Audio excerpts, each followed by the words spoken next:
Hey everybody, welcome to our weekly call, which is going to soon turn to a monthly call. Seems like it's hard to get everybody on a call during the week, but yeah, we'll still offer these calls about once a month, and then we can always do more if necessary. All right, so let's see. First question that I had.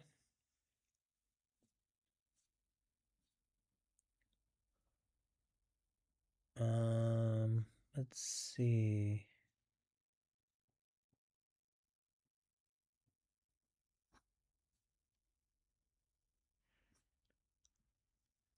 All right, first question came from Joe Purdue.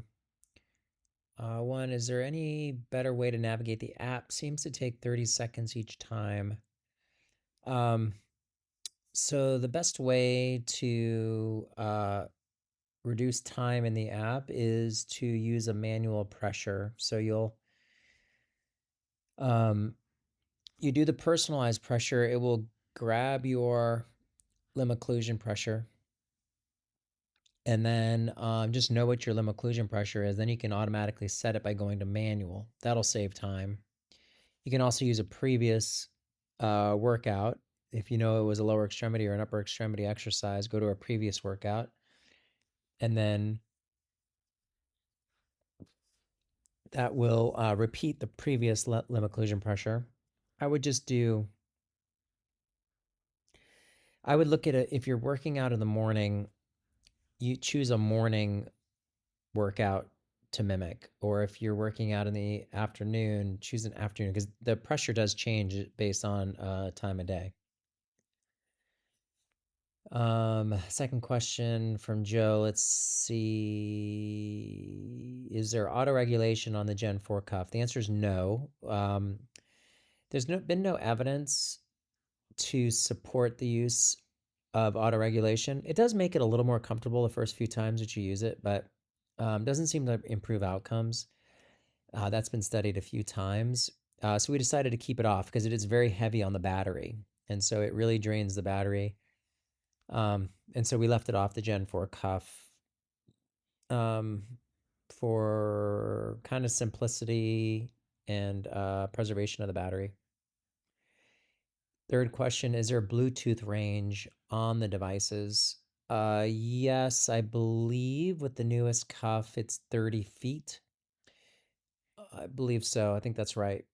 But definitely 15 was minimum. So 15 to 30 feet is what I would try. I got another set of questions from Eileen. Let's see. Is it normal for cuffs to continue inflating during setup, example, during a moderate pressure exercise? The answer is yes. It will continue to search for the pressure that you've chosen. So with the Gen 4 cuff, in between when you end an exercise set, when you restart it, it will inflate more because every time that you do an exercise, you will lose a little bit of pressure. And so this kind of keeps the calibration as close to your goal LOP as possible. Are there specific guidelines to ensure safety when using the cuffs? Yes. If you look at the contraindications and indications, and then also utilizing the limb occlusion pressure of 40 to 50% in the upper extremity and 60 80% in the lower extremity, you're going to be very safe because these cuffs are wide and the Doppler has been validated to be accurate.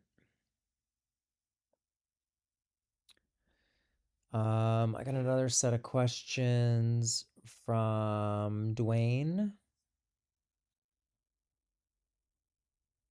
Should cuffs remain inflated throughout a workout with multiple exercises, or should they be deflated between exercises? So we recommend deflating between exercises. Are there specific time limits or rest periods to follow when using continuous inflation? So we run into this with aerobic capacity training, because if you're going to aerobic capacity train for, let's say, 20 to 30 minutes, we would recommend deflating the cuffs for 5 minutes. Um, 20 to 30 minutes, probably maximum that you want to keep the cuffs inflated. Let's see. Got another set of questions from Dale Williams. Is it better to use BFR passively or with light movement for recovery? It depends. Um, if you were doing like a cycling sprint with the cuffs, I would do BFR with no resistance, so kind of light movement for like 5 minutes to 10 minutes afterwards for a flush. Um, Very low pressures. You can also do it passively. I'm not sure if there is a better. I typically will use the light movements as a warm up, not as not as a post exercise. But there's also, I think I answered this in the group, ischemic preconditioning is using passive BFR prior to exercise. Ischemic preconditioning is 80 to 100% limb occlusion pressure, 5 minutes on, 4 minutes off for at least 4 rounds. You can do up to 5 rounds, and that will reduce the amount of damage induced due to the exercise that you perform. What is the ideal window after exercise for recovery focused BFR? It's a good question.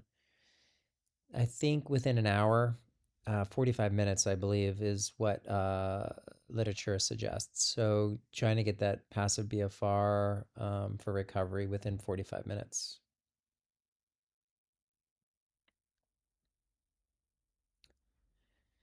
How should BFR usage be tested for effectiveness? VO2 max, FTP gains.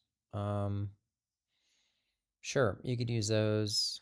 You can also use um, time to failure. That's where I'll see the largest improvement because your body's ability to utilize lactate as an energy source and buffer metabolites gets better. So basically the same amount of work, how long can you go? It should improve. Um, Next question was, how can cuff width and leg circumference impact occlusion pressure calculations? So the wider or the larger the leg, the more pressure is required. So your pressures will go up. Cuff width should require less. The wider the cuff, the less pressure necessary for full occlusion. So the wider the cuff, less pressure is needed.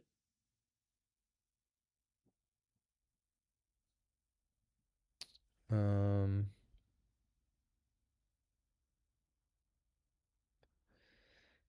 I got a question from Karen Edwards. How to safely deflate Gen 3 cuffs after use? So you can use your fingernail and just put it on the valve, just the fingernail on the valve, and that will deflate the cuff. Um, Also, you can plug it back in and hit start new session, and the cuff will deflate. Can Gen 3 cuffs be used in the swimming pool? The answer is yes. Just take off just unplug the pump Doppler before you go in.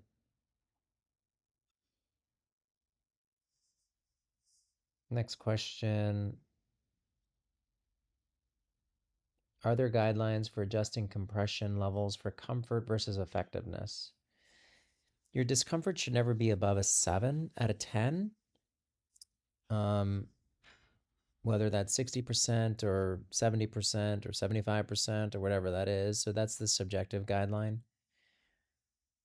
Um, I don't, I think once you're at 7 out of 10, it doesn't really matter for active. You don't have to be that uncomfortable um, to get effectiveness. Next question. When should BFR be used for a single joint exercise versus multi joint? This is a really good question. So for hypertrophy, I tend to use single joint exercises because you can concentrate and focus on that muscle group better. For strength, I tend to use multi joint exercises. There's not a hard guideline with that. It just I've just found it's easier to focus on the muscle group um, for hypertrophy with single joint. Next question, how does BFR impact proximal muscles? Example of the glutes when the cuffs are placed on the limbs.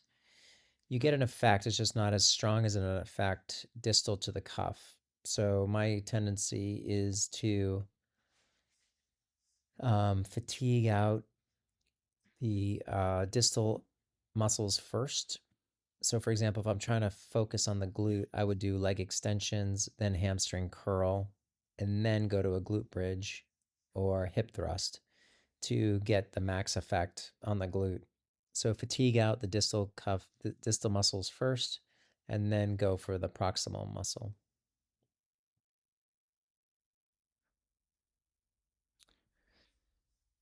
I know I got a question for shifting of the cuff for especially for lower extremity exercises.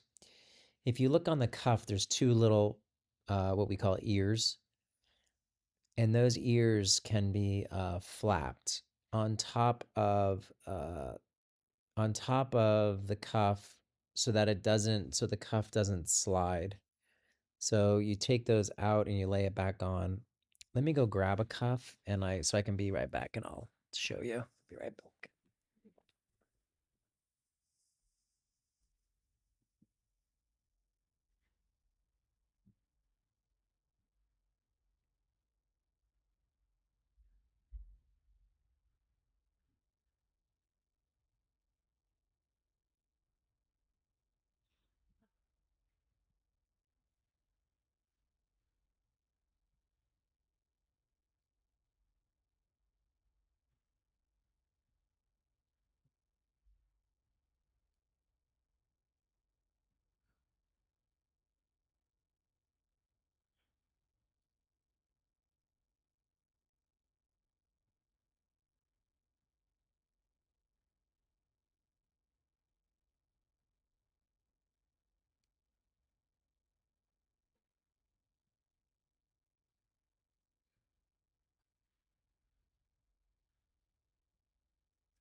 Oh.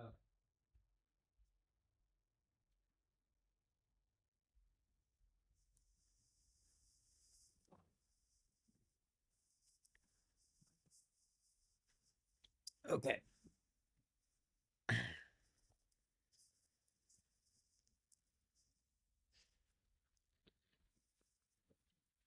So on the cuffs, you'll see these little ears.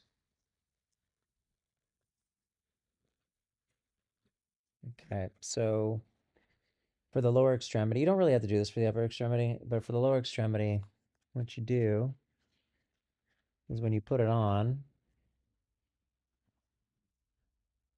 just flap these over, and that will prevent the shifting of the cuff. Okay.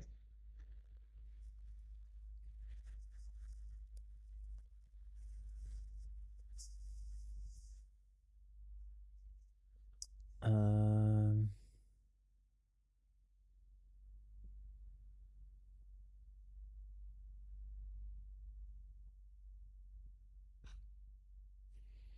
all right, it's 7:32, so that should be it for tonight. If you have any other questions, just shoot them in the school discussion, and I'm happy to answer them. All right, thanks so much for joining, and I'll talk to you soon. Bye for now.